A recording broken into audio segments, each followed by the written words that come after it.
What if your t-shirt could do more than just, well, cover you? Mm. Imagine fabrics that respond to a wave of a magnet, maybe even subtly influencing your well-being. Yeah. Sounds a bit out there, right? But that's the kind of potential brewing in the world of smart textiles and where personalized health might be heading. It's a really intriguing space, isn't it? Where everyday materials are getting this high-tech makeover. Totally. Textiles are just so integral to our lives. I mean, embedding functionality directly into them, Yeah. that opens up a whole new realm of possibilities. Absolutely. And today we're diving into the details of a study that's really pushing this boundary. Okay. We're going to explore how ordinary cotton can be transformed into something quite remarkable using a surprising trio: pumpkin seed oil, propolis, and tiny iron particles. Pumpkin seed oil and propolis. Yeah. Interesting combo with iron. Yeah. The title of the research gives us a clue. Eco-friendly magnetically active textiles. Influence of magnetic fields, pumpkin seed oil, and propolis microparticles on complex dielectric permittivity components. Bit of a mouthful. It is, but it tells you exactly what they're looking at. And this is recent work, right? Published in the Journal of Composite Science just last year, May 2025. That's right. The research comes from quite a collaboration, too. Several universities and institutes involved. Yeah, West University of Timisoara, Craiova University, Joint Institute for Nuclear Research. Horia Hulubei, National Institute, University of Medicine and Pharmacy, Craiova, a really diverse group tackling this. Exactly. And their core aim was, well, basically to see how this unexpected mix could give regular cotton fabric some seriously interesting electrical properties. Properties you can control with a magnet. Precisely. And the study really digs into how these natural ingredients, plus the magnetic fields, affect the textile's ability to store electrical energy. That's its dielectric permittivity. Right, the storage part. And how much energy it loses in the process, that's the dielectric loss. Okay. Think of dielectric permittivity like maybe a tiny battery capacity within the fabric, how well it holds a charge. And the loss. Less is better. Generally, yeah. A lower loss tangent means less energy wasted as heat, so the textile's more efficient for, say, electronic uses. Okay, so for you, our listener, the learner, consider this your shortcut to understanding a truly innovative area of material science. We're not just talking futuristic fashion here. This research hints at new kinds of smart textiles for health monitoring, maybe advanced medical devices, even sophisticated sensors. It's a way to kind of get a grip on a cutting-edge field without needing, a PhD in material science. Exactly. Okay, so let's start with the basics. What exactly are the building blocks of these smart textiles? Well, the foundation, like we said, is just everyday commercial cotton fabric. Simple enough. The researchers use small squares, about 50 by 50 millimeters, and a little over half a millimeter thick. Okay. And if you could zoom way in, you'd see this network of interwoven threads, right? Each made of even finer microfibers. Standard stuff. Pretty much.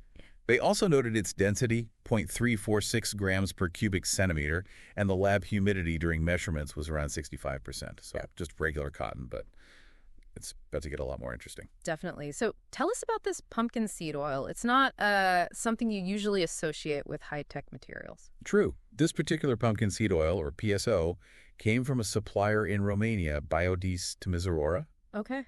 And yeah, beyond its culinary uses, it turns out this oil has some pretty remarkable properties. The study points out it's antibacterial. Oh, wow. Cardioprotective. So good for heart health, helps prevent hardening of the arteries, and even has some anti-cancer potential noted. Really? Yeah, and it also plays a role in how our bodies process fats. Physically, its density was about 0.679 grams per cubic centimeter at room temp. So yeah, much more than just salad dressing. That's quite a profile. Now, what about the iron particles? That makes a bit more intuitive sense for a magnetically active textile. All right, these are carbonyl iron microparticles, CIMs, from Sigma Aldrich, big chemical company. Their key feature is the very high iron content, at least 97%. They're also quite dense, almost 8 grams per cubic centimeter. Oh, yeah. Incredibly small, average diameter around 5 micrometers. Tiny. Tiny. But crucially, they have what are called soft magnetic properties. Meaning? Think of them as being very responsive to magnets, but they don't become permanent magnets themselves once you take the field away. Oh, okay. They get magnetized easily, but they also lose that magnetism easily. Very controllable. So they're the key to the textile reacting to magnetic fields. Got it. And then there are the propolis microparticles. Propolis isn't that like bee glue? That's right, exactly. A propolis is this resinous stuff bees collect from plants. Ah. The raw propolis used here came from a natural park in Romania. After processing, these propolis microparticles, or PMs, have sort of irregular shapes in a range of sizes, generally around 1/4 of a millimeter. Okay. They're described having rough surfaces and a tendency to clump together a bit. And health benefits, too, like the oil. Oh, yeah. Like the pumpkin seed oil, propolis is packed with beneficial properties. Anti-allergic, antioxidant, anti-cancer, anti-diabetic, anti-inflammatory, even potentially helpful for anemia. Wow. Nature's pharmacy in a textile. Kind of. Its density was measured too, 0.758 grams per cubic centimeter. So yeah, this incredible mix of natural components plus the iron. Okay, so we have our cotton base and these 3 active ingredients, each with its own sort of special powers. How did the researchers actually combine them to make this smart textile? What was the recipe? Right, so the first step was creating what they called magnet or heliological suspensions, or MRSs. MRSs. Oh. These are essentially just carefully mixed combinations of the iron particles, CIMs, the pumpkin seed oil, PSO, and the propolis microparticles, PMs, in specific ratios. Different ratios. Yeah, they created 3 different suspensions, labeled MRS1, MRS2, and MRS3. Each had varying amounts of the oil and propolis, but they kept the amount of iron particles the same across all 3. And mixed them up well, I assume. Oh yeah, thoroughly mixed to make sure everything was well dispersed. You need that consistency. And then the cotton fabric takes a dip. Exactly. The cotton samples were then soaked in each of these 3 suspensions. That created the corresponding smart textile samples, ST1, ST2, and ST3. So ST1 came from MRS1, ST2 from MRS2, and so on. You got it. So different initial mixtures led to slightly different final compositions in the actual textiles, especially how much oil and propolis ended up soaked into the fabric. Did that change the magnetic properties much?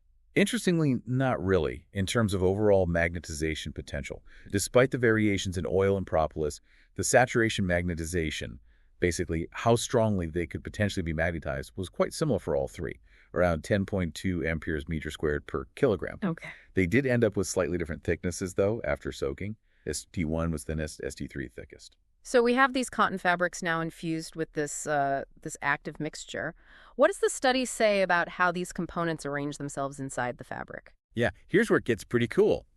Without a magnetic field, the tiny iron particles and the propolis particles are just kind of scattered randomly within the pumpkin seed oil that's soaked into the cotton. Makes sense. But they notice the iron particles tend to sort of stick to or cluster around the larger propolis particles, probably some surface interaction thing. Okay. But then you turn on the magnet. Exactly. Mm-hmm. When a magnetic field is switched on, those iron particles really come to life. They line themselves up, forming these chain-like structures along the magnetic field lines. Like those science experiments with iron filings. Precisely like that. The propolis particles, though, they aren't magnetic, so they mostly just stay put, maybe shifted slightly by the oil and iron moving around them. So the field creates this kind of temporary dynamic structure inside the fabric. A sort of internal scaffolding, yeah. That's a good way to put it. It sounds really dynamic. And where does this whole mixture actually end up within the cotton fabric? Does it coat every single fiber evenly? No, not uniformly. The researchers found that the MRS, the suspension, it primarily fills the spaces between the woven cotton yarns. Ah, the gaps. Yeah, rather than creating like a thin, even layer on each individual fiber. Why is that? It's down to a few things. Capillary action, how water gets drawn up a narrow tube, that pulls the liquid mixture into the small gaps. Oh, Then there's just the way the oil-based liquid naturally wets and spreads on the cotton surface, and the general flow dynamics of this quite viscous suspension. and the cotton itself helps? Yeah, being porous and absorbent, it helps draw that mixture into those inner yarn spaces. So the active ingredients are really concentrated in these gaps within the fabric structure. That makes sense. So, okay, we have these smart textiles. The iron particles are ready to form chains when a magnet comes near, all nestled in the cotton structure, mixed with the oil and propolis. How did they actually test their electrical properties then? Right, so to see how they store and lose electrical energy, their dielectric properties, the researchers used them as a middle layer in what are called planar capacitors. Like a sandwich. Exactly like a sandwich. Yeah. Copper plate on the bottom, piece of the smart textile, another copper plate on top. And the copper plates are the electrodes, where they apply voltage. Precisely, that's where they connect everything. Okay, so they've got their capacitor sandwich. Yep. And then they bring in the magnetic field. Yep. The setup included a DC electromagnet to create static magnetic fields, They also used a DC power supply for that, an impedance meter, that's the device to measure the electrical characteristics, Okay. and a Gauss meter with a special Hall probe to very accurately measure the magnetic field strength right at the sample. How strong could they make the field? They could ramp it up quite a bit, up to 420 milliteslas. And the electrical testing? They measured the electrical properties using an alternating voltage, sweeping across a wide range of frequencies from a low 25 hertz up to a really high 1 megahertz. The voltage itself was kept consistent at 1 volt effective. And they looked at specific frequencies, too. Yeah, for a more detailed look, they focused in on 10, 20, 30, 40, and 50 kilohertz. Mm-hmm. At those frequencies, they systematically changed the magnetic field strength from 0 up to 390 milliteslas, taking measurements at each step. So very controlled. Right. The experiment is set. What were the key electrical behaviors they actually saw in these smart textiles? Let's start with dielectric permittivity. That's the energy storage ability, right? Yes, that's exactly right. And the first big finding was pretty consistent. For all three types of smart textiles, ST1, ST2, and ST3, the dielectric permittivity generally went down as the frequency of the alternating voltage went up. Okay, so faster electrical changes, less energy stored. Why is that? It's a fairly common thing in these kinds of materials. You can think of it like trying to quickly flip tiny switches inside the material. The charges. Yeah, the material's internal charges, dipoles, things like that. At really high frequencies, they just can't keep up with the rapidly changing electric field. So their ability to align and store energy as an electric field weakens. That makes intuitive sense. And how did the different recipes, the different amounts of oil and propolis affect this? Ah, that was interesting. ST1, remember, that's the one with the most pumpkin seed oil and no propolis. Right. It consistently showed the highest dielectric permittivity across all the frequencies they tested. So the oil is really helping store charge. It strongly suggests that, yeah. The PSO seems to play a significant role in the material's ability to store electrical charge. And the others. On the flip side, ST3, lowest PSO, highest propolis, showed the lowest dielectric permittivity. Oh, okay. And ST2, with its middle ground composition, well, it fell right in between ST1 and ST3, as you might expect. So if you were thinking about, say, a wearable sensor needing to store a bit of energy, maybe the oil-rich fabric, ST1, would be the way to go. Based on this, possibly, yeah. It seems like in this specific context, the propolis might not be helping the fabric store more charge. Why might that be? That's the implication. The researchers suggest the propolis particles might actually hinder effective charge storage, possibly due to something called interfacial polarization. Interfacial polarization. Sounds complex. It's basically about what happens at the boundaries, the interfaces, between different materials mixed together like the oil and the propolis here. Charges can build up at these boundaries. Like little traffic jams for charge? Kinda, yeah. Yeah. And this piling up can affect how the whole material stores and loses energy. But here's where it got really interesting. Okay. They discovered that the dielectric permittivity of all three smart textiles was significantly influenced by applying that magnetic field. How so? As the magnetic field strength increased, the ability of the textiles to store electrical energy generally improved. Wow. So the magnet boosts the storage. It seems so. And the really exciting insight here is that we can actively control this electrical behavior just by using a magnet without physically changing the fabric. That's the smart part, right? Absolutely. And this effect, this magnetic boost to permittivity, was most pronounced in ST3. The one with the most propolis and least oil. That's surprising. It is a bit counterintuitive, isn't it? It indicates a really strong interaction between the magnetic field and the dielectric properties when there's more propolis and less oil. Any idea why? The researchers think it's down to the iron particles, the CIMs, and how the magnetic field makes them polarized or maybe changes the internal electric field within the material somehow. Huh.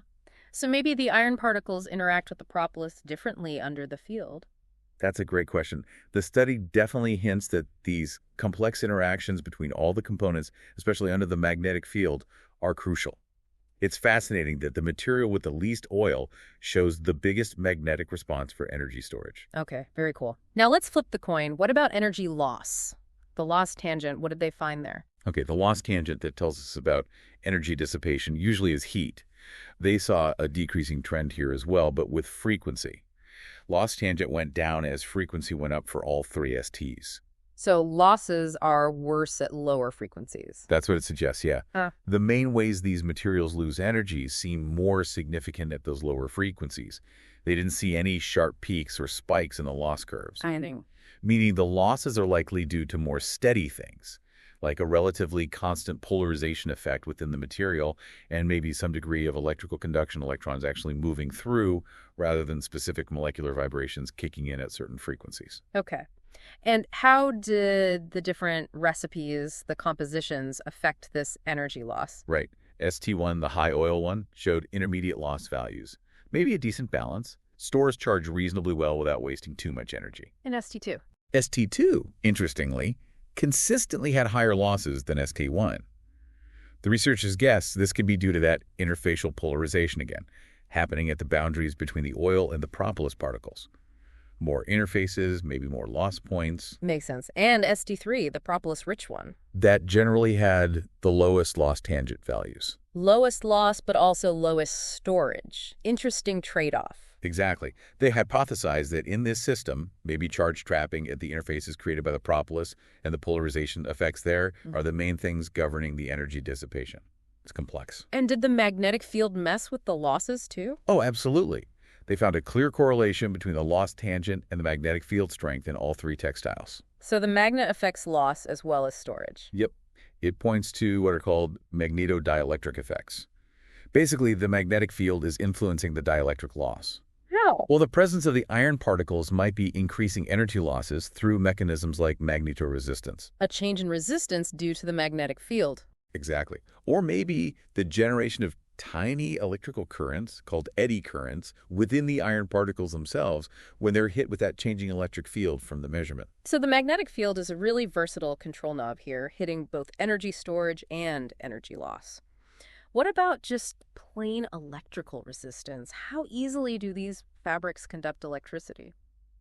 Well, resistance also decreased as the frequency increased for all three types. That's pretty typical, too. And comparing the types. ST1, the one with the most oil, consistently showed the lowest resistance. So the oil helps electrons move more easily. It supports that idea, yeah. Maybe facilitating charge transport or just lowering the barriers to electricity flow within the material. But ST3, the high propolis one. In stark contrast, ST3 had significantly higher resistance. Again, suggesting those propolis particles are acting like obstacles, making it harder for charge to move through. And ST2. Consistent with everything else, ST2 showed resistance values right between ST1 and ST3. It really tracked the composition. Were there any other interesting observations about the resistance measurements? Yes. One thing they noted was that ST3, the propolis-rich one, also showed a higher degree of variability in its resistance measurements. Like, if they measured different spots on the same sample, they got more variation. What does that suggest?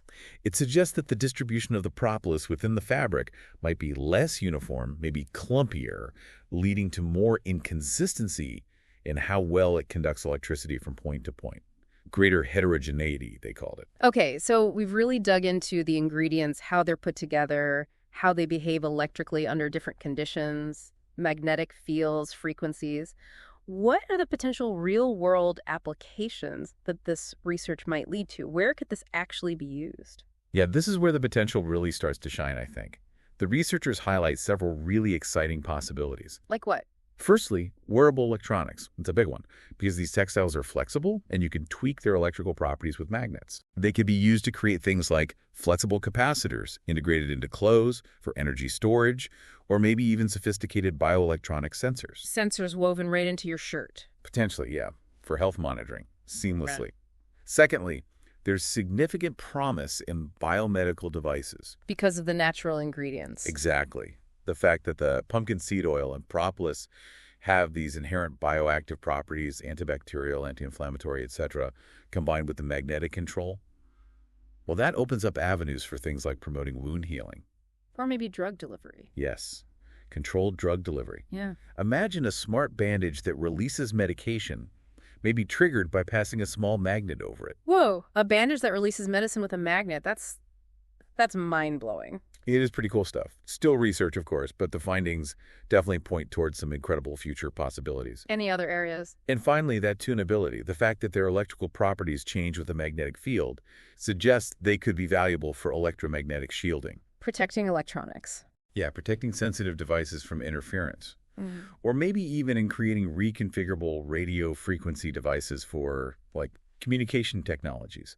Things that can change their properties on demand. Wearable electronics, advanced biomedical devices, electromagnetic shielding, that's a really diverse range of potential impact, isn't it? It really is. It spans quite a few fields. So after this deep dive into the study, what's the core message? What's the key aha moment that you think we should take away? For me, the central takeaway is just the remarkable potential you get from combining seemingly simple, even eco-friendly materials, everyday cotton, beneficial natural oils and resins like PSO and Propolis, alongside these responsive iron particles. Right. Putting them together creates these smart textiles with electrical properties that aren't just interesting on their own, but can actually be actively controlled from the outside using magnets. Yeah. And that just opens up a whole new vista for designing intelligent, responsive materials for a huge array of applications. Absolutely. And it really does spark the imagination. I mean, considering this ability to precisely tune these textiles' properties with magnets, and then you add in the inherent bioactivity of the natural stuff, like the pumpkin seed oil and propolis, what other unexpected applications might pop up? Maybe in personalized healthcare, or even how we interact with technology. It really pushes you to think beyond the examples we just talked about. Definitely. Let's just sit with that for a second. We're talking about magnetic control over a fabric's electrical behavior. That feels like a potential game changer. Yeah, it really does. And this research, it truly lays a foundation for understanding a field that's just evolving so rapidly. Yeah. So if you're curious about this convergence, materials, science, biology, electronics, following the ongoing developments in smart textiles and bioelectronics, well, it's definitely something to keep an eye on. For sure. There's just a wealth of innovation waiting to be discovered in this fascinating intersection.